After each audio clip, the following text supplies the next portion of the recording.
Il est 15 heures. Merci si vous nous rejoignez sur Télé Djibouti pour suivre cette édition de la mi-journée. Les titres de l'actualité.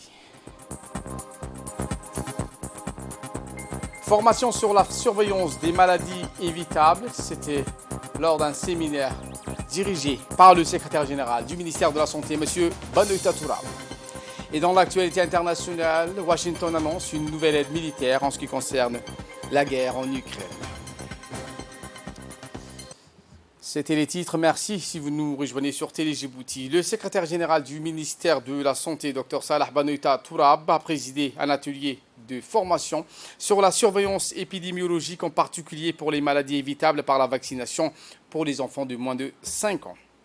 Un atelier qui a vu la participation du coordinateur du programme élargi de vaccination, M. Daoud Ahmed Ali, Dr Ibrahim Kouné de CDC Atlanta, Dr Joseph Djedo de l'Organisation mondiale de la santé et Dr Siugo de l'agence AFNET.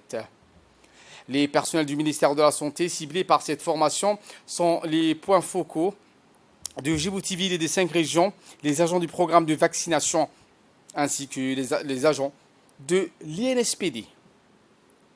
Pour rappel, le pays a entrepris de mettre en œuvre les recommandations de l'Organisation mondiale de la santé concernant la surveillance du poliovirus et la surveillance des fièvres éruptives.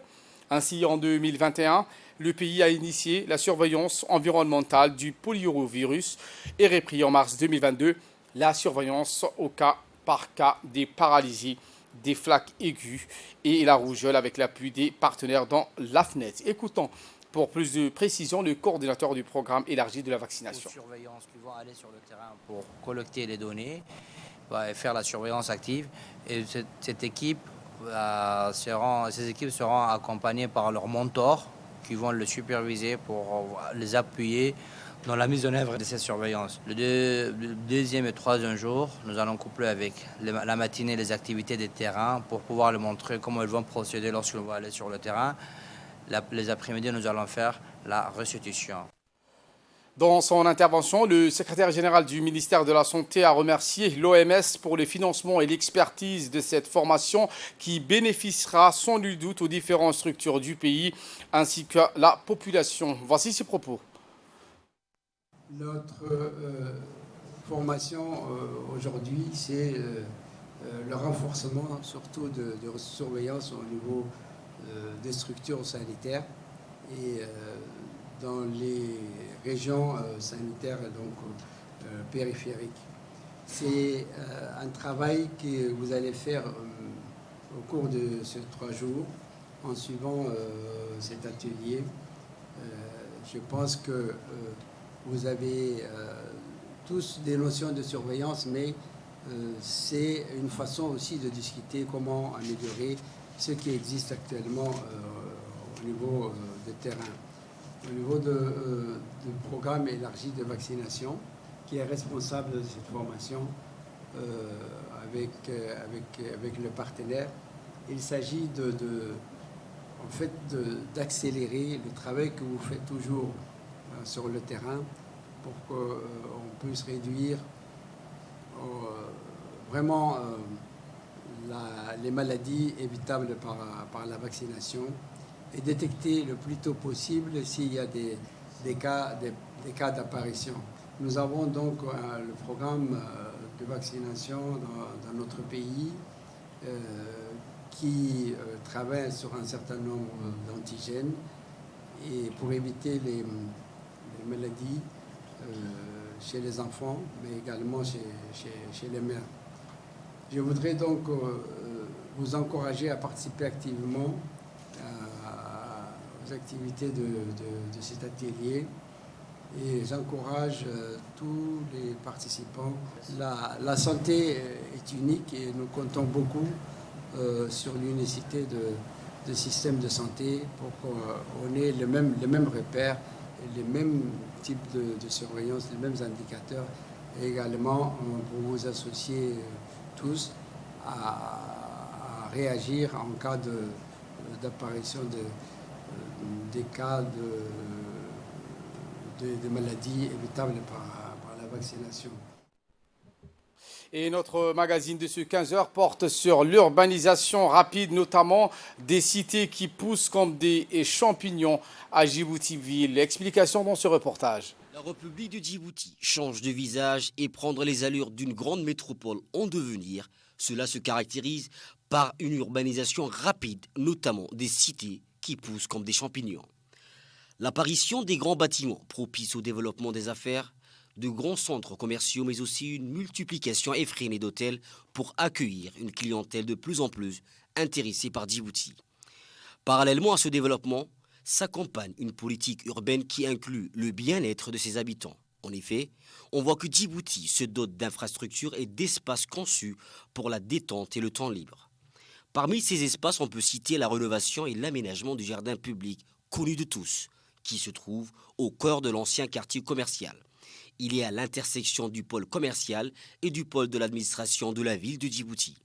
Depuis sa rénovation, il est un véritable lieu de détente. Et le soir venu, les Djiboutiens profitent des bancs publics. À cela s'ajoute le parc Roma, véritable jardin d'enfants à proximité des quartiers populaires.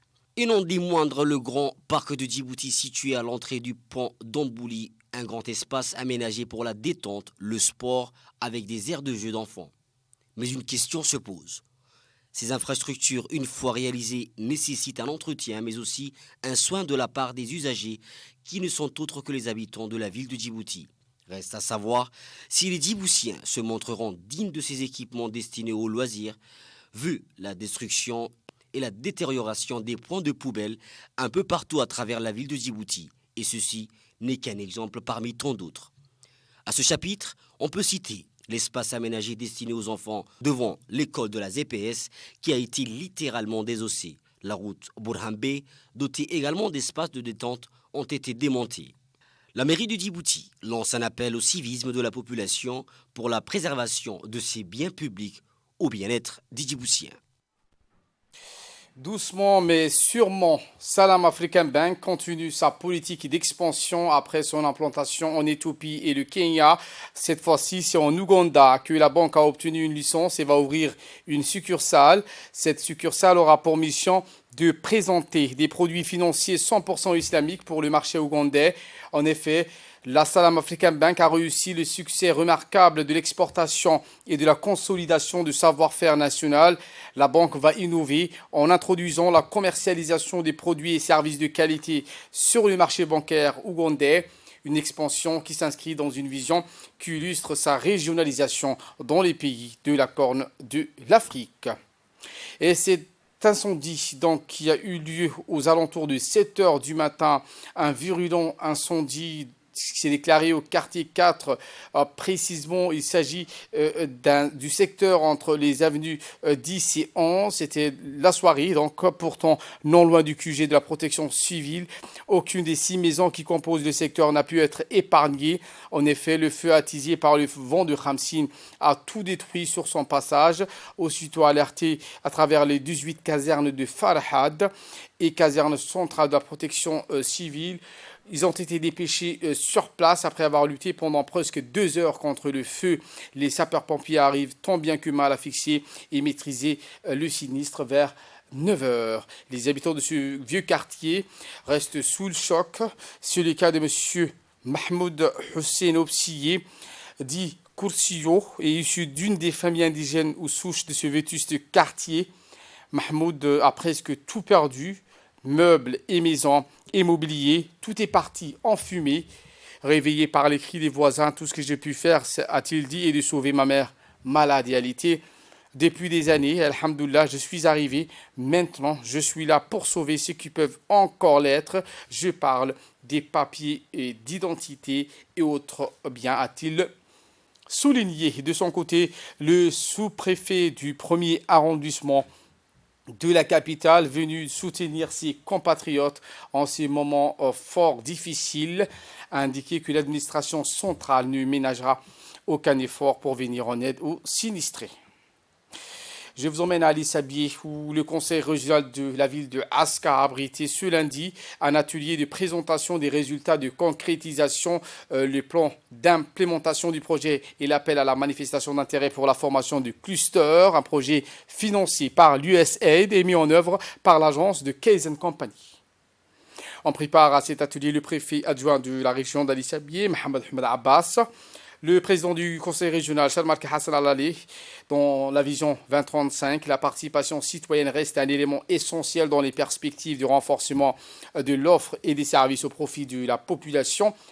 L'USAID est le partenaire financier de plusieurs projets à Djibouti. Ce nouveau projet financé par le peuple américain à travers son agence de développement international contribuera à renforcer le partenariat entre les deux pays.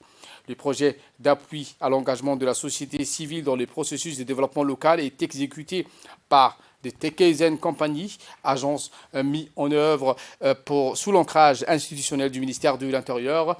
Ce projet, ainsi que d'autres ministères sectoriels, à savoir le ministère de la Femme et de la Famille, ainsi que le ministère de la Décentralisation. Donc, cet atelier nous a permis de comprendre les priorités de la région d'Ali Sabieh et nous permettra de bien travailler et bien collaborer avec la société civile d'Ali Sabieh et les autorités régionales de la région d'Ali Sabieh.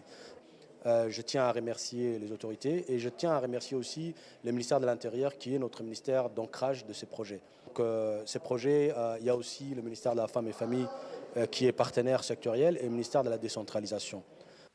Écoutons à présent le préfet adjoint de la région d'Ali Sabieh, Mohamed Ahmed Abbas. Nous assistons aujourd'hui à la formation des associations portant sur l'organisation de la société civile dans la région d'Ali Sabieh. Ce projet, financé par l'USAID, exécuté par Case & Company, a fait un exposé relatif au renforcement des capacités des associations internes et à l'organisation en termes de collaboration et de coordination.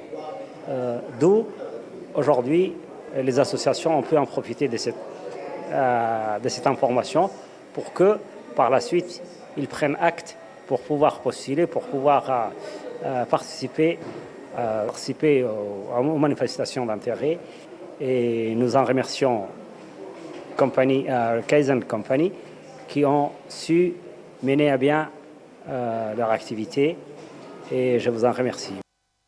Et en nouvelle du monde, cette fois, je vous le dis en titre, Washington annonce une nouvelle aide militaire d'$1 milliard en Ukraine. Le Pentagone a annoncé lundi une nouvelle aide militaire à l'Ukraine d'un montant d'$1 milliard qui comprend notamment des missiles supplémentaires pour les systèmes américains d'artillerie de précision HIMARS.